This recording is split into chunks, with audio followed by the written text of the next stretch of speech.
வணக்கம் and welcome back to my channel. இன்றைக்கி மாடி தோட்டத்தில் இருக்கக்கூடிய என்னுடைய செம்பருத்தி செடிகளை அப்படி உங்களுக்கு காட்டுறேன். அந்த செம்பருத்தி செடிகளை எப்படி வளர்க்கணும், எப்படி பராமரிக்கணும் அப்படிங்கிற பதிவு தாங்க இன்றைக்கி பார்க்க போகிறோம். அதோட இந்த செம்பருத்தி செடிகளில் ஏற்படக்கூடிய பிரச்சனைகளை பற்றியும் இன்றைக்கி பார்க்கலாங்க. இந்த செம்பருத்தி செடிகளில் 2 வகைகள் இருக்குது.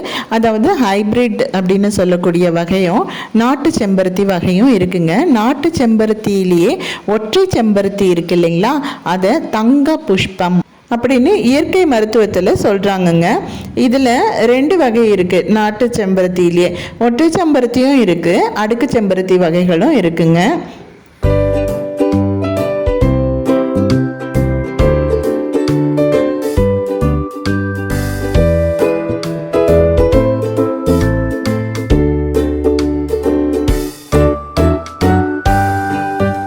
முதல்ல இந்த செம்பருத்தி செடிகளில் என்ன மாதிரியான பிரச்சனைகள் வருது அப்படின்னா, செடி நல்லா வளருது, உயரமாக மலமலன்னு வளர்ந்துருக்கு, இலைகள்லாம் நல்லா பசுமையாக இருக்குது, ஆனால் பூக்கலை. இதுதாங்க முதல் பிரச்சனை. மெயினாக நம்ம வளர்க்குறதே பூக்களுக்காக தான் பூச்செடிகளை. அப்படி இருக்கும்போது பூக்களை அப்படின்னா அது ஒரு பெரிய பிரச்சனை தான் இல்லைங்களா. அடுத்து 2வது பிரச்சனை இதில் வரக்கூடிய மாவுப்பூச்சி பிரச்சனை. மாவுப்பூச்சி பிரச்சனை பெரிய பிரச்சனை கிடையாது, அதை ரொம்ப ஈஸியாகவே சரி செய்துடலாம். அதுக்கு எந்த விதமான பூச்சி விரட்டியுமே நம்ம பயன்படுத்த வேண்டியது கிடையாது. அதே மாதிரி தாங்க பூக்களை அப்படின்னாலுமே அதையும் நம்ம சில உரங்களை இயற்கையான முறையில் கொடுத்தோம்னா கண்டிப்பாக பூக்கள் வைக்கும். மெயினாக தேமோர் கரைசல் கொடுக்கலாங்க. மாடி தோட்டத்தில் காய்கறி செடிகளுக்காக தேமூர் கரைசல் எப்படி தயாரித்து பயன்படுத்தணும் அப்படிங்கிற பதிவு ஏற்கனவே நான் கொடுத்துருக்கேன். அதனுடைய லிங்க் வேணால் டிஸ்கிரிப்ஷனில் கொடுக்குறேன், பாருங்கள். ஸோ தேமூர் கரைசலை நம்ம இந்த செடி முழுக்க தெளித்து விட்டுட்டு வேர் பக்கம் ஊற்றி விட்டோம்னா கண்டிப்பாக பூக்கள் நல்லா பூக்கும். அது மட்டும் இல்லாமல் வருஷத்துக்கு 2 முறை ப்ரூனிங் பண்ணணுங்க. அதாவது ஃபெப்ரவரியில் அக்டோபரில் இந்த 2 மாதத்தில் நம்ம ப்ரூன் பண்ணி விடணும், ஹார்ட் ப்ரூனிங் பண்ணணும். அதாவது நல்ல மெயின் கிளை பெருசாக இருக்கு இல்லைங்களா, அதை மட்டும் விட்டுட்டு பக்க கிளைகள் எல்லாத்தையுமே கட் பண்ணிடணும். அந்த மாதிரி கட் பண்ணி விட்ட பிறகு கண்டிப்பாக மீன் அமிலம், அதாவது நைட்ரஜன் சத்து மிக்க உரங்களை கொடுக்கணும். மீன் அமிலத்தில் நைட்ரஜன் சத்து இருக்குது, அமினோ ஆசிட்ஸ்லாம் நிறைய இருக்குது. ஸோ அந்த மீன் அமிலத்தை கொடுக்கலாம்.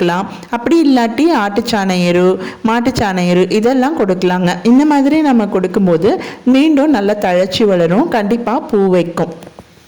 பூச்செடிகளில் நிறைய பூக்கள் பூக்க வைக்கிறதுக்காக நிறைய உரங்கள் ரோஸ் பிளான்ட் கேர் அப்படின்ற என்னுடைய சேனல் பிளேலிஸ்ட்டில் இருக்குங்க.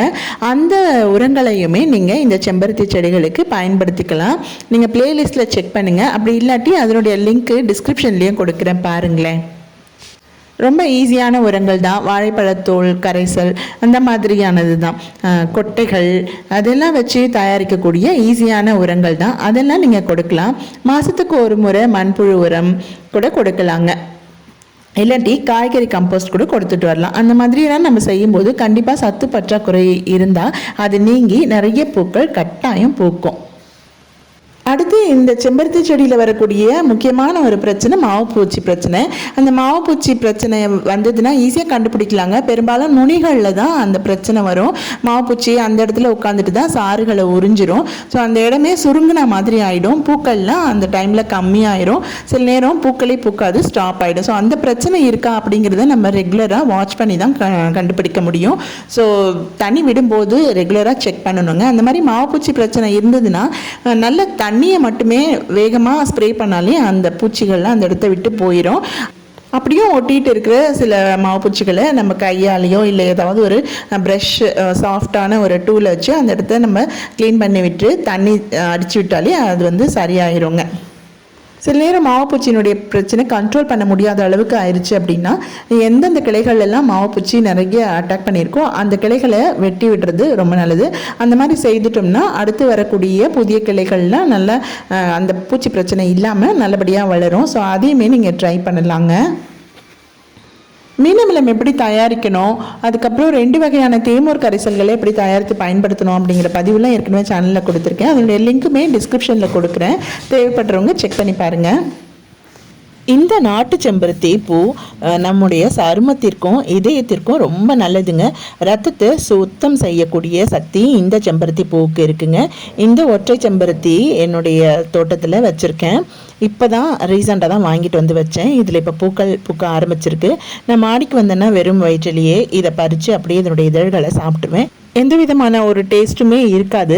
ஆனால் ஒரு லைட்டாக கொஞ்சம் ஜெல் மாதிரி இருக்கும். நல்லாயிருக்கும் சாப்பிட. உடம்புக்கு அவ்வளோ ஆரோக்கியமானதுங்க. நீங்களும் இந்த மாதிரி சாப்பிடுங்க, ரொம்ப நல்லது. இதனுடைய இலை பூக்கள் எல்லாம் அரைச்சி தலையில் தடவி ஊற வச்சுட்டு அதுக்கப்புறம் குளித்தோம்னா தலையில் இருக்கக்கூடிய பேன்கள் குறையும்னு சொல்கிறாங்க. அதோட முடி நல்ல சாஃப்டாக மென்மையாகிடும், கருத்து அடர்த்தியாக வளரும்.